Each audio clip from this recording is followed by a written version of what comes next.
This is Tom Lee, Editor-in-Chief for NEJM Catalyst, and we're talking today with Robert Hart, Executive Vice President and Chief Medical Officer for Ochsner Health. Our specific focus today is how Ochsner's prior experience with disasters and its commitment to high reliability principles has helped it adapt during the sustained crisis of the COVID pandemic. Like most of the country, Ochsner saw a worsening of safety event rates, but then improvement. And even as national trends indicate that safety culture and safety events remain worse, Ochsner has gotten better. We want to get a deeper understanding of how Ochsner is weathering this storm and how these crises have made it a stronger, more innovative system. Robert, can you give a quick snapshot of Ochsner Health for any listeners who aren't familiar with it? Sure, appreciate it. Thank you for having me today. Yeah, Ochsner Health now, we operate over 40 hospitals now across the Gulf Coast, primarily in Louisiana. We have some hospitals now in Mississippi, but we have those 40 hospitals plus about 300 health centers or clinics that are scattered around the state and the Gulf Coast. Right now, we're at about 34,000 employees and currently employ about 2,400 physicians and over 1,800 APPs across the system. And then in addition, obviously all of our affiliated physicians who work at many of our hospitals that aren't employees but work with us in other ways. Now, Ochsner has been around for 80 years, but let's focus on how its culture has evolved since August 2005, when you had a little weather event known as Hurricane Katrina. Great. So there's obviously lots of changes since Hurricane Katrina, and actually, Dr. Lee, you may not know, we were actually having a physician leadership retreat in New Orleans the weekend that Hurricane Katrina hit. And in fact, we had to end early that Saturday to send everyone back out to their regions to make preparations for the storm.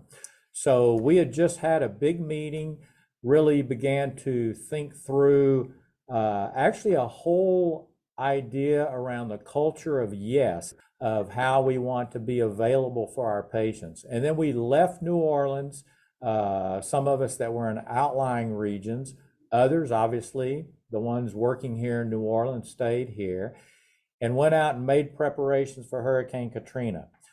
When Hurricane Katrina hit, obviously everyone knows that New Orleans was flooded in many areas. All of the other hospitals were closed. We continued to maintain our Ochsner Medical Center on Jefferson Highway, continued to keep it open to provide services for the community, and made it through that initial part of the storm, the surge, the storm, the flooding, the walls that broke that led to the city flooding. And then it started the big process of rebuilding and rebuilding in a lot of ways, but certainly for us, rebuilding back the healthcare infrastructure here in New Orleans. There's a story from Ochsner that I just love, and I heard it several years ago from a doctor who described how during the storm, he and your CFO at the time broke into a Walmart to get supplies when the hospital was running low. The doctor said to me, once you've broken into a Walmart with your CFO, you relate to the organization a bit differently. That is very true. I'm sure that does change your relationship, and that's a true story. And we, as you know, we were trying to keep the doors open, make sure we had supplies for the people that were coming in here for care, and again, there were people trying to come in just for shelter. And so we were trying to run the place and be able to have supplies for everyone that was here, and the rest of the city was shut down. So that truly was the only way to get supplies. And we actually, it should be included that we did offer went to Walmart to reimburse them, and they generously said that we were working for the public good, and they were happy to accommodate that. But yes, that is there were some interesting things that happened during Hurricane Katrina. Well, did Katrina prepare you for COVID? I think Katrina and all of the other storms, if you think about over the past 15 years that have hit the Gulf Coast, have helped us prepare for disaster type scenarios. And again, a pandemic isn't like a hurricane, but I will tell you about the initial surge and just how much that is a little bit similar to a hurricane, at least from a preparation standpoint, although the pandemic now has gone on for us. But the hurricane really allowed us to begin to understand how important planning is for these storms. So having many of these storms across the Gulf Coast really has put us in a position where we have some very well thought out processes of how we plan for those storms.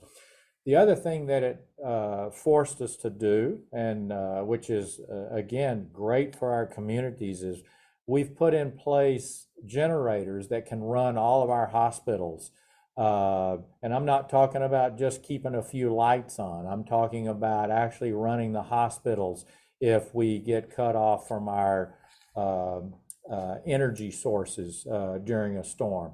We have drilled, many of our facilities have wells that we have drilled specifically for storm purposes, that we can continue to do our air conditioning and heating by running the water through the coolers that we need to keep that going. So we've made, and then obviously just other hardening of our facilities to be able to stand up against a storm.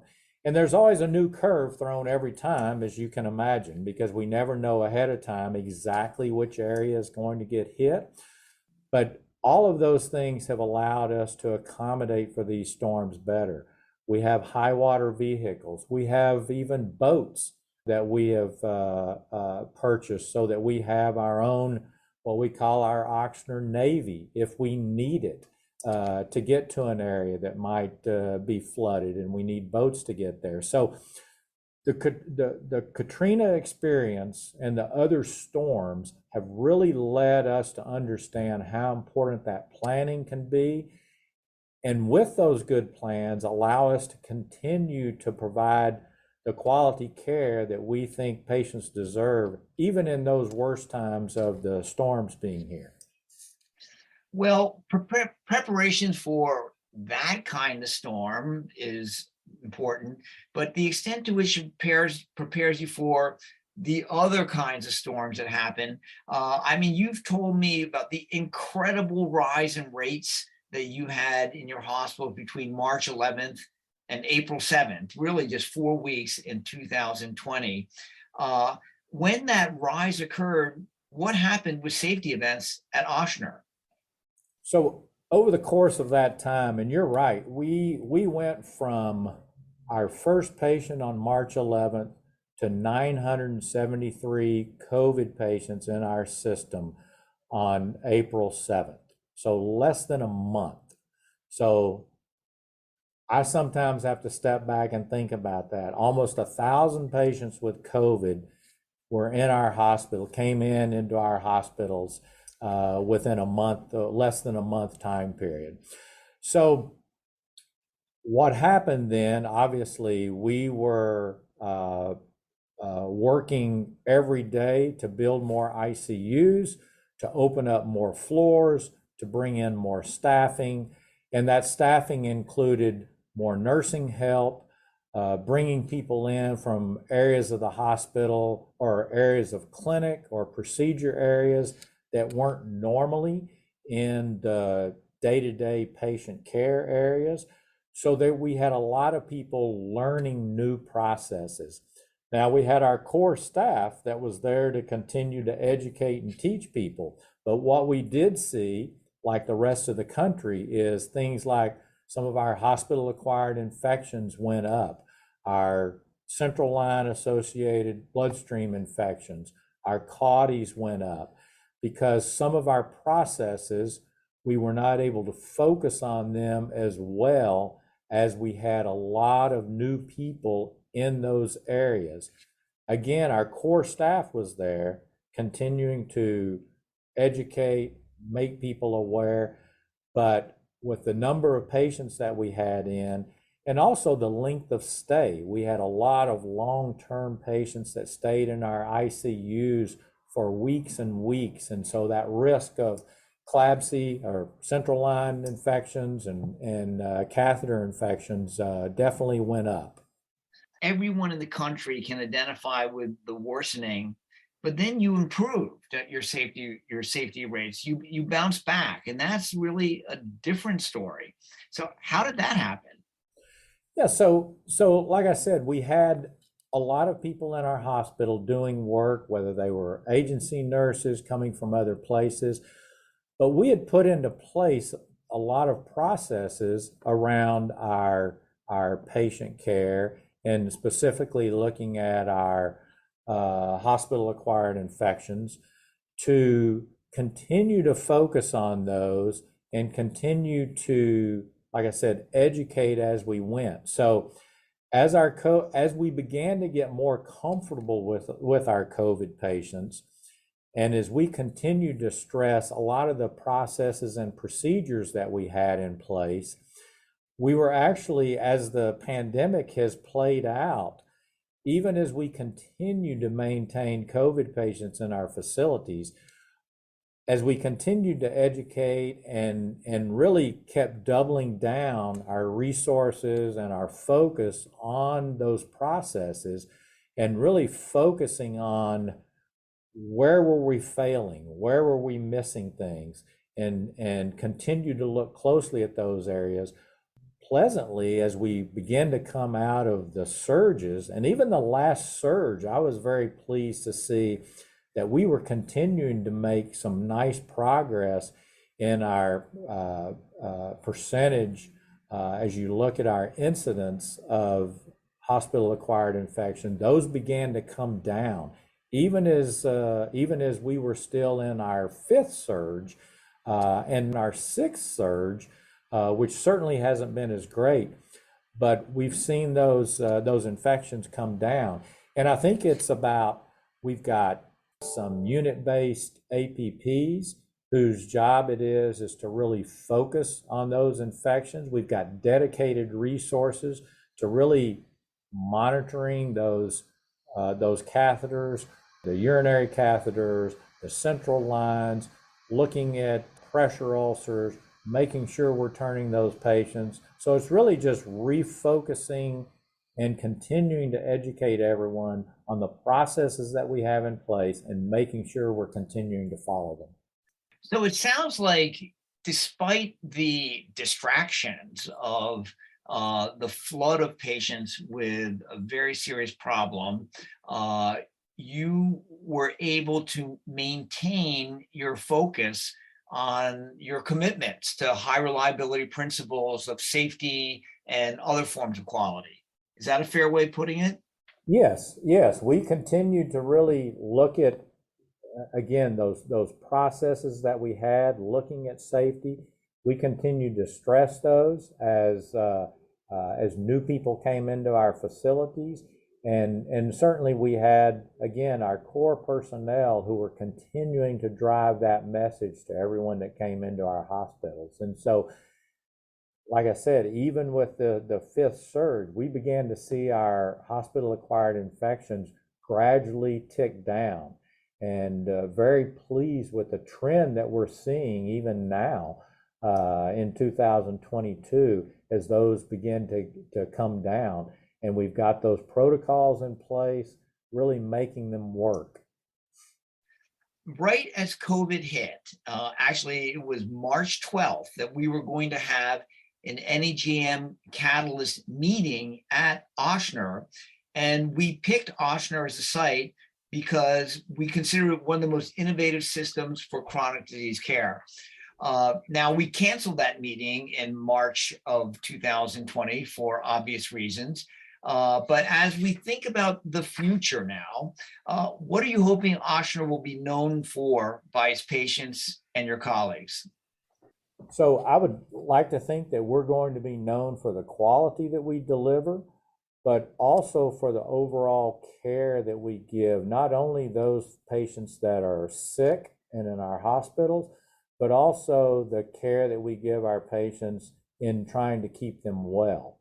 Another thing to point out about the pandemic is we were moving forward in the digital space, doing virtual medicine. We have some digital hypertension and diabetes programs that we've been using.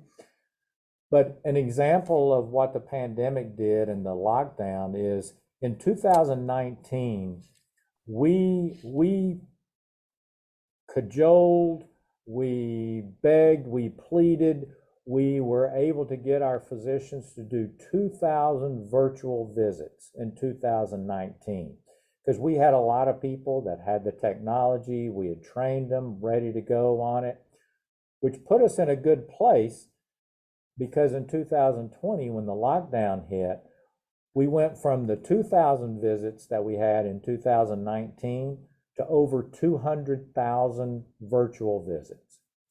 And some of that is because we had a lot of the methodology in place, we had the technology in place, people had been trained. Now we had to train a whole lot more people, but we were able to move into that space of virtual visits. I think the other thing, Dr. Lee, is with the labor force shortages that we're having right now, just as the pandemic and the lockdown forced us to really adopt at an accelerated pace the virtual visits, I think the labor force issue is going to force us to begin to look at a lot of our other process and really think more about digital medicine. I think it's going to become not a nice to have, but perhaps a must have. So we've got digital diabetes and digital hypertension programs that we've got data now that shows that they can control blood pressure very well, even better than what one might consider, quote, conventional care. And then same with the diabetes, we're able to lower their hemoglobin A1C by doing digital. And this is simply having patients check their blood pressure, check their diet, their blood sugars at home, and then they send those results to us through their iPhone, send those results to us, and we have people managing those and with protocols that are overseen by physicians that then allow them to really connect and engage with us, and we send them reminders. We keep asking them, check your blood pressure, check your blood sugar. And so they really stay engaged, and it's allowed us to get much better results than what we were getting with conventional care.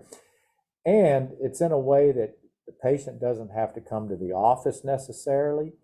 And as we begin to think about more ways of how are we going to continue to deliver high quality care in this time where we have these labor force issues, this is one way that I think health systems and certainly Ochsner is thinking that we need to adapt and to be able to engage with our patients that way. So I think it's about better quality, using digital, do it for less cost, and still deliver great results. Well, I think that you summarized it well. I think Ochsner, because of recent history, has found a way to integrate innovation with commitment to high reliability, and through storms of every different type. I know that healthcare and your patients will be better off for it, and I know we'll be learning more from you and your colleagues in years to come. And you can expect me to be knocking on your door again. So thanks so much, Robert, and I know our readers are going to enjoy this. Great. Thank you very much, Tom. Appreciate it.